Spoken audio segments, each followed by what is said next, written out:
Second here. Okay, welcome back to, for the first time in a couple months, Nick Lenz's DVD review. This is episode number 11. The last episode I reviewed John Carpenter's Ghost of Mars. Today, this is episode 11. Today I'm reviewing Man of Steel, which, for some reason, this movie gets a lot of hate.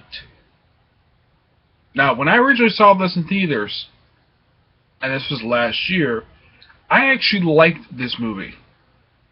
I watched it again last night. Guess what? I still like this movie.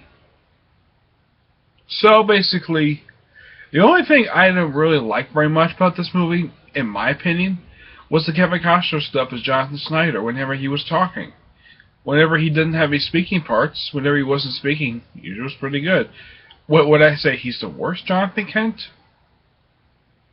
I don't have an opinion on that matter right now, but I do give Michael Shannon, the guy who played General Zod, he played a really good General Zod. I did like him.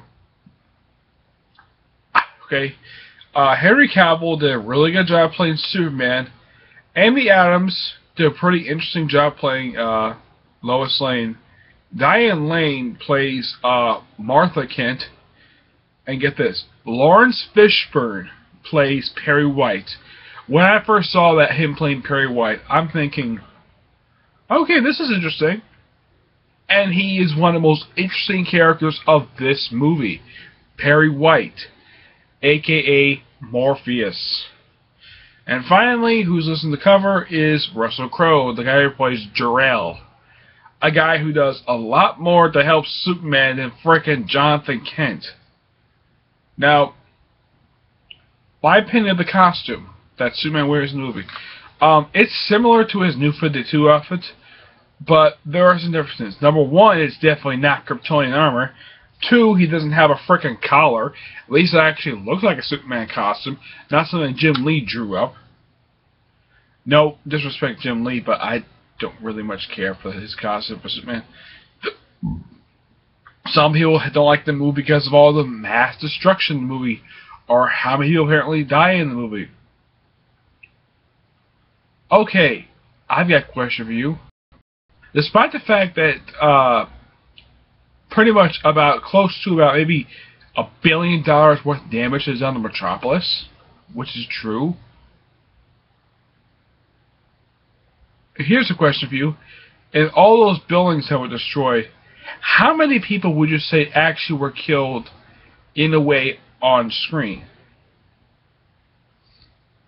I mean, when I look at it, I think those buildings were probably evacuated, especially during the Zod versus Superman fight that's shown in the movie. Yeah. With the exception of that fight, I could definitely see people dying during the when that ship basically arrived over Metropolis trying to harvest the planet's core. I could see people dying there, but as for when Superman's battling Zod, no. Especially since they don't do as much damage to the city as Zod did, well, his troops did, via that ship that they came in. Yeah, they did more damage to the city than the freaking Zod versus Superman fight, which probably was really good. And was I expecting it to happen? Oh yes, I was expecting it to happen. The fight itself was really good. And I did like the scene where Zod takes off his armor and wearing his, kind of like his own version of the Superman costume. But basically, it's his house crest on his chest, which I can kind of get that. And the one by Fiora, interesting. Now, I don't know who the actress who played Fiora in the movie. I don't know. I don't really know who she is. But I gotta give him credit. She played a really good Fiora. And as a matter of fact, currently in DC Comics, Fiora is drawn like this actress. If you read Superman and Wonder Woman, she is drawn exactly like the actress who played in the movie. Not bad choice. I mean, they had Charles Xavier drawn like Patrick Stewart for years. Or right now they're having Black Widow drawn like Scarlett Johansson. But I can't think of any other people who are drawn like the actors they're playing the movie. I mean, does I think that the ultimate version of Iron Man is drawn like Robert Downey Jr. But that's pretty much it. That's comes that. But excuse me.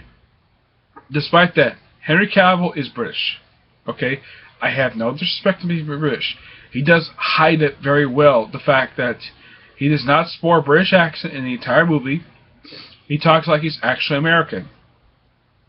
Despite the fact that people don't usually criticize him as Superman, not really. Some people probably thought maybe Tom Welling should play him. Tom Welling was never interested in playing Superman ever in the movies. Never. Just for Smallville only. He was never interested in wearing the tights at all. I mean, does this look like tights? Oh yes, it kind of does.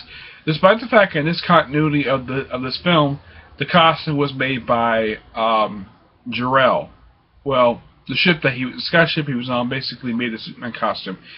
In traditional sense, Martha Kent makes the costume. I don't mind this change. But at least Martha Kent is useful, unlike Jonathan Kent is practically useless. At least he's and he dies very stupidly.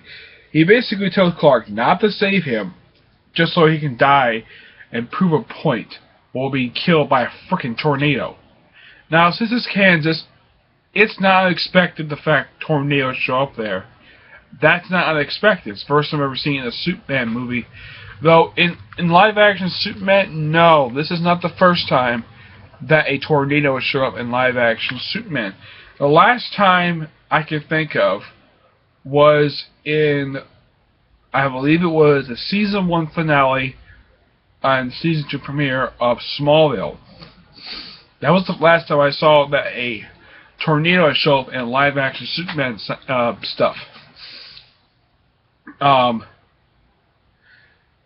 I did understand probably the reason why that they use CGI for the Krypton scenes, which they spent a little more time on Krypton than they do in the original Christopher Reeve film. In Christopher Reeve, I think they spent less than maybe 10-15 minutes. I mean, it was very quick. I mean, this, you see a lot of scenery. I mean, the CGI is used very well. And for all the alien tech, CGI is a useful tool. It's not overused, like some people probably thought. But I said the question though, why the heck would he go to the Indian Ocean even though he's supposed to protect Metropolis? I mean, it appears in the movie somewhat that he didn't care two lickings about Metropolis, but yet he saved the city. He said the city from being completely destroyed, despite the fact lives were lost. I did like the frequent, somewhat Easter eggs for LexCorp and Wayne Enterprises. Now, Batman is show up in the next movie, which is coming out supposedly in a couple of years, along with Lex Luthor. Though, I can basically start another video on the choices they chose for Batman and Lex Luthor. I don't have much of a problem with them. Just now, in the case of Ben Affleck as Batman, that did not draw much hate. I've seen a line as Jesse Eisenberg as Lex Luthor. That draw more hate than Ben Affleck is casting as Batman. As for everybody else who chose this movie, as far as I can tell, Henry Cavill did not receive any. He's not a very well-known actor, so having an almost virtual unknown playing a character like Superman, I didn't have much of a problem with that. Christopher Reeve was also kind of an unknown as well when he was first casted back in the 70s. Though at the time, he actually looked like the actual Superman from the comics because it was drawn that way. If you ever see a picture of Christopher Reeve, the way he looked back in the 70s, and the way Superman was drawn in the 70s, is exactly how he is. That's the only time I've ever seen it where the actor actually looks like how he's drawn in the comics at the time. Overall, the movie is actually pretty good. Now, when I see other movies, now I would love to see more than just General Zod and Lex Luthor show up in movies. I would like to see Metallo, Toyman. There's many other people part of Superman's Rogues Gallery that have never been exposed to live-action format. Heck, I would love to see Brainiac show up. That would be interesting. My guess is probably wait a little bit before they introduce Brainiac. Uh, but overall, since I use 10-star ratings, some people might use a 5-star rating system when they rate superheroes for films. I give Man of Steel, the reboot to Superman Returns. Let's see, what's my rating? I give this movie an 8 out of 10. I think the why 8 out of 10 because one thing, it's not perfect, and two, the Kevin Costner stuff. That's the only reason why. Not because of Superman killing Zod. I didn't have much of a problem with that. Okay? I don't know why people tend to think that superheroes don't kill. Okay?